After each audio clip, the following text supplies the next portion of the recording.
Hello friends, welcome back to my channel Mampi blog. তো দেখুন চান টান করে শাড়ি পরে রেডি হয়ে গেছি। তো আমি আগের সোমবারে চুড়ি পরেছিলাম, সবুজ চুড়ি, মেহেন্দি করেছিলাম, সবুজ নেল পালিশ করেছিলাম। তো চলো ভোলে বাবাকে জল ঢালবো। তো দেখো পুরো আসনটা পুরো পরিষ্কার করেছি, প্রচণ্ড নোংরা হয়ে গেছিলো। যেসব ধুয়েছি বাসন, ছুরি ফুলের ছুরি সব ধোয়া হয়ে গেছে, ঠাকুর আসনটা পুরো পরিষ্কার হয়ে গেছে। এবারে ভোলে বাবাকে চলো এবার সব ভোলে বাবাকে পুজো দিই। তো চলো আমি পুজোটা দিয়ে দিই।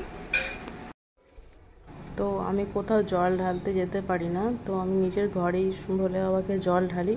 তো মনটা খুব ভালো লাগে, আমি নিজে বই পড়ে ঠাকুরের পুজো দিই। যে আজকে সিংহাসন টরেন্দ্র ভাবিলাম পরিষ্কার করবো, হচ্ছিল না, তো আজকে ভালো করে 2 ঘন্টা ধরে পরিষ্কার করার পর পুজো দিয়েছি। তো দেখো আমি সোমবারে তো ভাত খাই না, ভোলে বাবাকে পুজো করার পর এই যে রুটি বানিয়েছি, আর এখানে লাউ দিয়ে ডাল আছে, আর ঝিঙে আলুর তরকারি আছে, তার সঙ্গে কাঁচা লঙ্কা আছে, আর একটা আছে মিষ্টি।